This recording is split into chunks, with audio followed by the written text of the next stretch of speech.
Shalom, irmãos, em nome de Yeshua. Nós estamos mais uma vez aqui para juntos meditarmos uma porção da Santa Bíblia, com o intuito de oferecer a vocês, uma outra maneira, ou uma outra ótica, uma outra visão do que a tradição nos tem dado. Eu não gosto de ficar enquadrado em uma estrutura religiosa, seja ela qual for, nem a que eu estou, porque, querendo ou não, acabo sendo uma estrutura. E eu não quero porque me impede de ser livre, me impede de pensar. E hoje, tudo que ocorre neste mundo tem um alvo único: fazer com que as pessoas parem de pensar.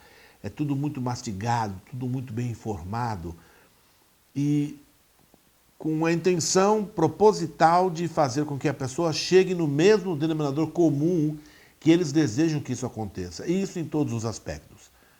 Então, digamos que você vá em uma religião, tudo que eles dizem tem a intenção de fazê-los tornar-se adequados àquela estrutura.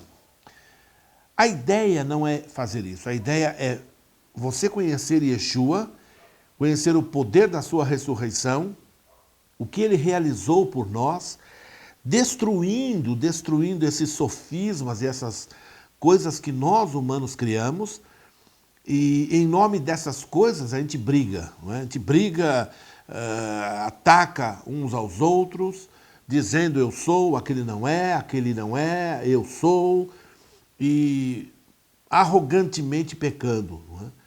Porque todos nós carecemos da graça de Deus. Não há ninguém que não precise da graça de Deus. Se você ama tanto a Jesus e é maravilhoso, ao ponto de dedicar-se a Ele, ou dedicar a sua vida na sua plenitude, é um privilégio seu. Mas não é o fato de você fazê-lo que te dará direito de entrar nos céus. O direito de nós entrarmos nos céus não está estabelecido em obras humanas, que se eu não pecar, se eu não fazer, ou se eu fizer. Não, o direito de entrar nos céus está totalmente estabelecido no sacrifício do Senhor Jesus Cristo.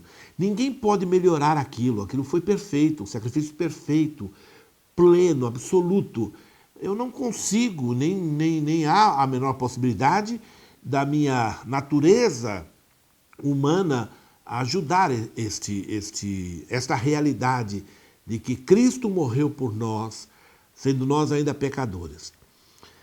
O apóstolo Paulo, Saul, eu acredito ter sido ele o autor de Hebreus, por várias referências, mas normalmente não se afirma com segurança se foi ele ou outro, mas todos concordamos, assim, de maneira velada, né, que tenha sido o apóstolo Paulo que escrevera o livro de Hebreus.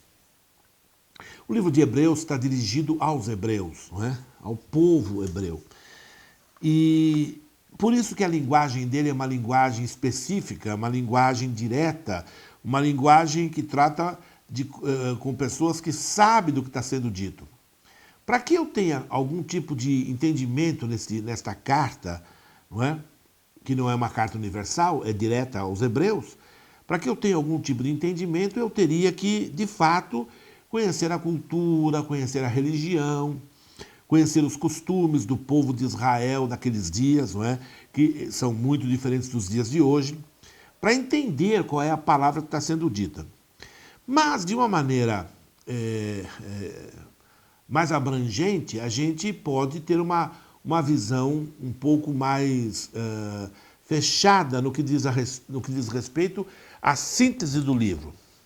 Mas eu não queria me ater a essas coisas todas, mas eu queria só citar 2 versículos que se encontram no capítulo 5, no verso 13 e verso 14 desta carta que foi escrita ao povo de Israel.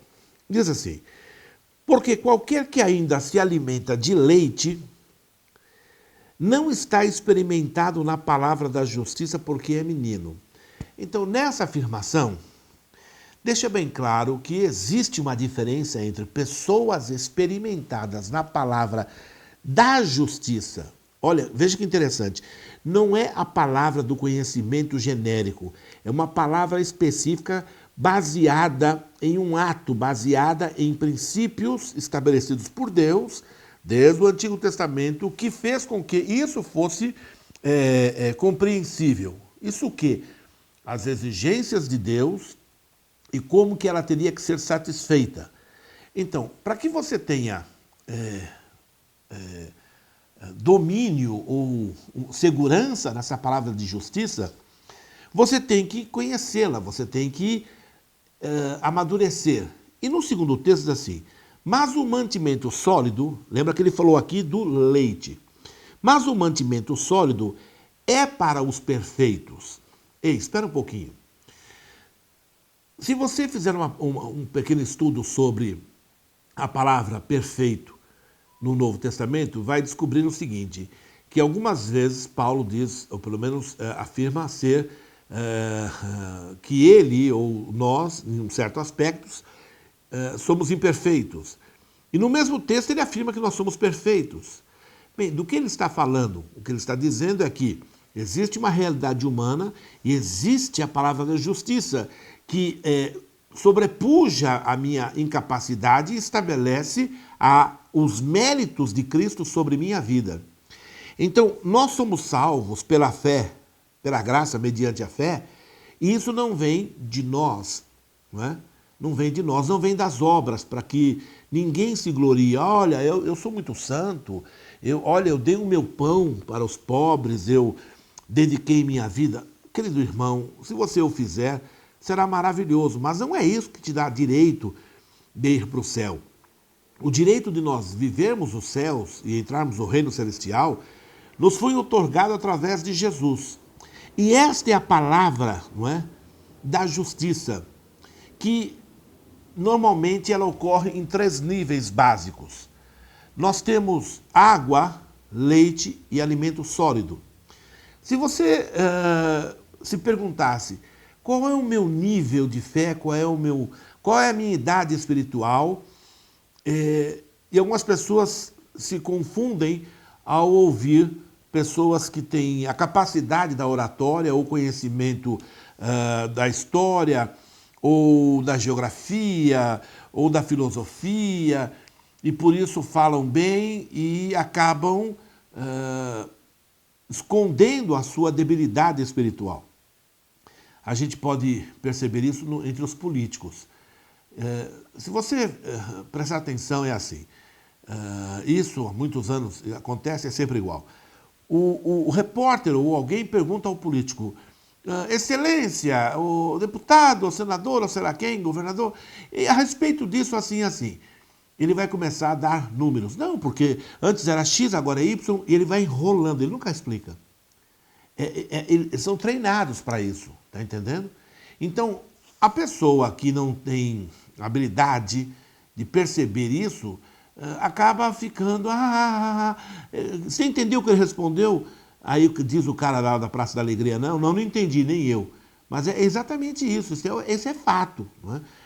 Então, quando você encontra uma pessoa que não conhece a justiça de Cristo e não desfruta da graça de Deus, ele roda o tempo todo em cima de legalidades, ele roda em cima de exigências, ele roda em cima de obrigações, ele roda em cima de tem que fazer coisas ou não tem que fazer coisas. E ele não faz aquilo que é essencial, estabelecer a sua confiança na pessoa de Jesus. Então, ele logo leva os seus ouvintes, e a ele próprio, nem sempre, maioria dessas pessoas não praticam isso, eles levam as pessoas a fazerem, mas eles próprios não fazem. Então, eles levam as pessoas a fazerem obras, sacrifícios. E eles pregam isso, eles pregam sacrifício, eles pregam abstinência de manjares. A Bíblia deixa bem claro, não é? Jejuns coletivos, não é? Que não tem nada disso na Bíblia, não existe isso no Novo Testamento, mas eles criam essas coisas. Olha, nós vamos jejuar contra o homem forte da zona sul de São Paulo, nós vamos derrubar o homem forte. Eles vão criando essas coisas malucas, isso é coisa maluca, não é? Por que as pessoas são tão cativas destas coisas? Porque nós somos seres sobrenaturais. Embora sejamos naturais no que diz respeito a nossos sentidos, nós temos um espírito que veio de Deus. E nós temos uma natureza, não é, que clama pelas coisas celestiais. Então, no segundo texto diz assim, o alimento sólido é para os perfeitos. Agora veja que interessante, existem algumas versões, eu queria até falar sobre versões bíblicas. Eu outro dia recebi uma propaganda de alguém defendendo uma nova versão. E eu não sei se é crime ou não, não sei dizer.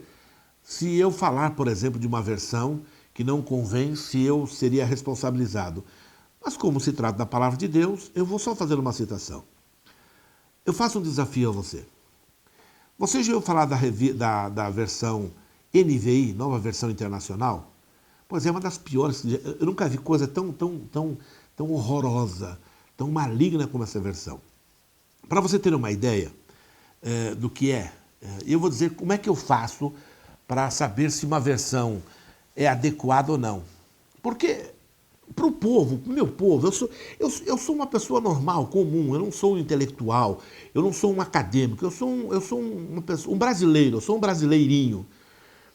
Então, você não pode esperar que eu tenha grandes conhecimentos literários para poder fazer uma análise sintática ou uma análise literal ou literária do que a Bíblia está dizendo em suas muitas versões, não é?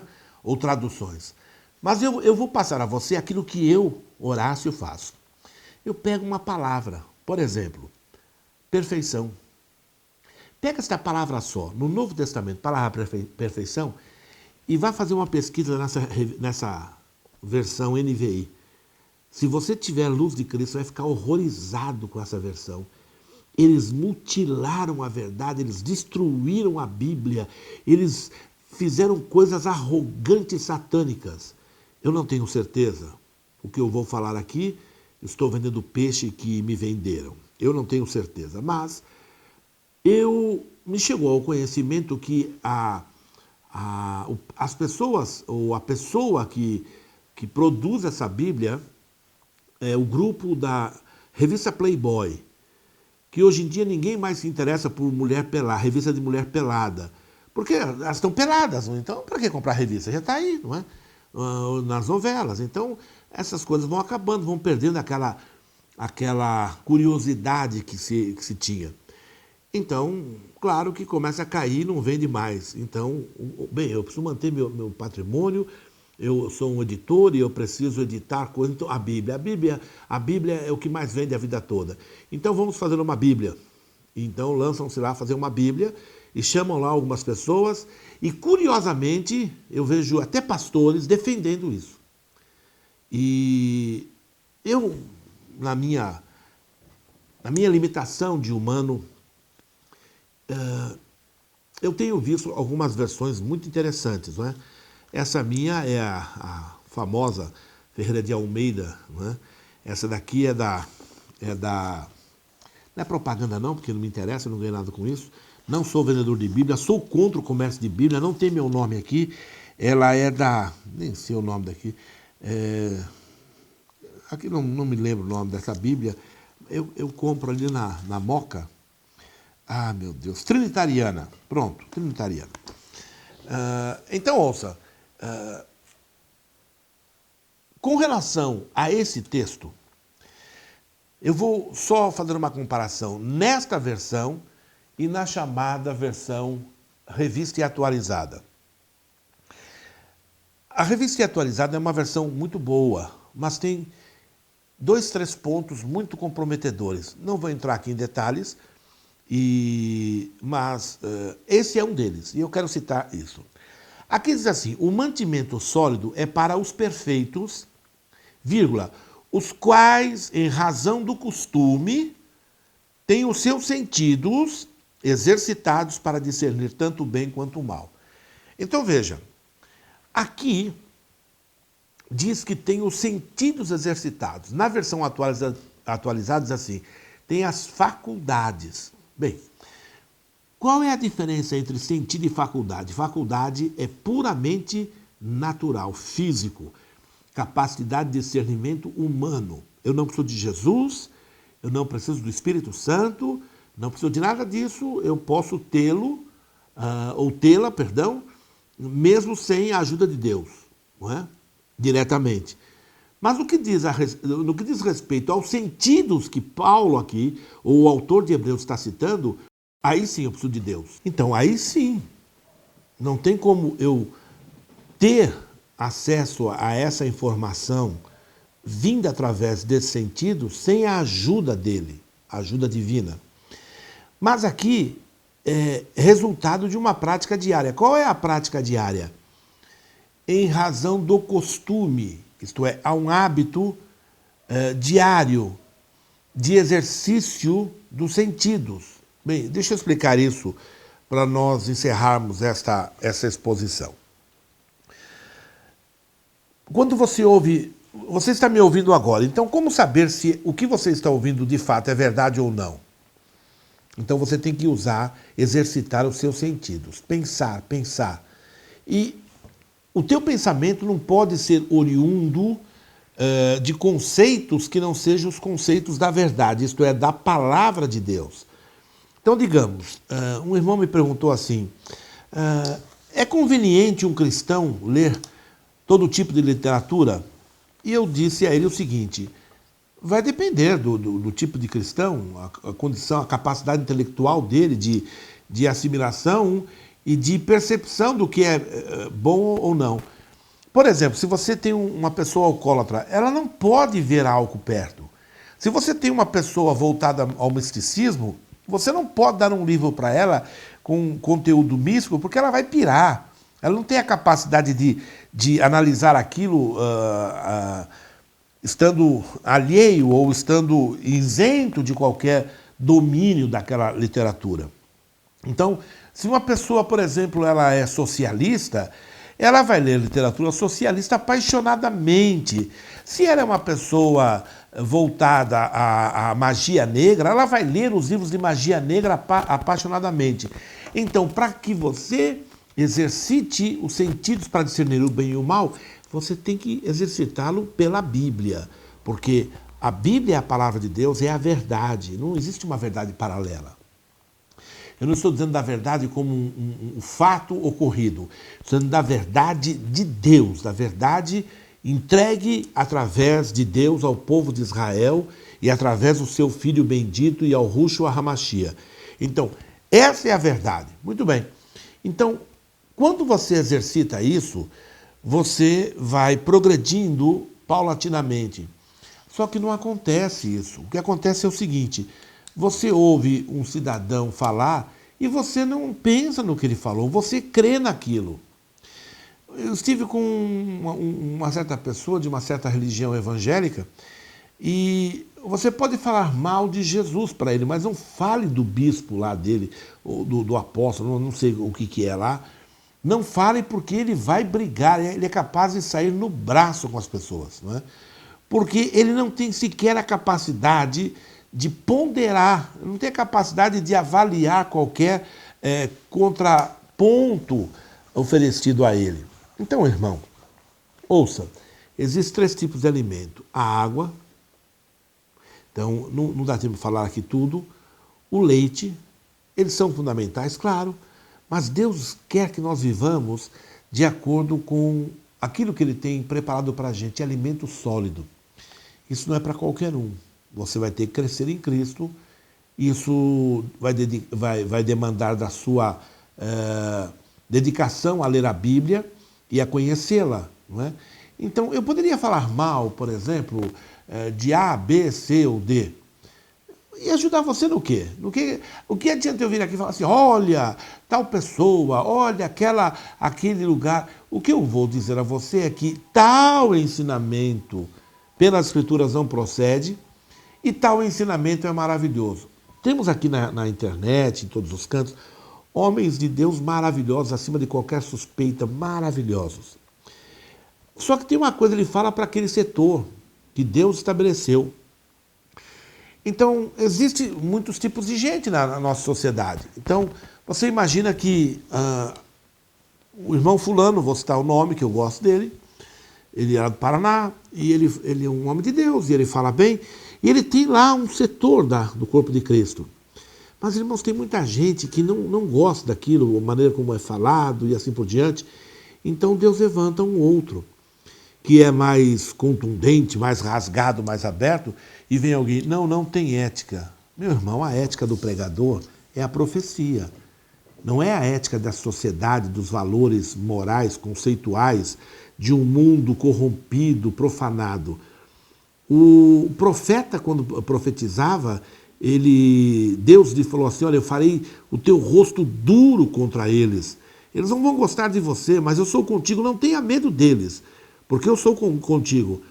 Isso quer dizer que o que ele ia fazer e falar ia causar problemas. Então, meu irmão, ética, essa ética chamada ética, é ética da academia, não é ética dos céus. A ética dos céus é a verdade.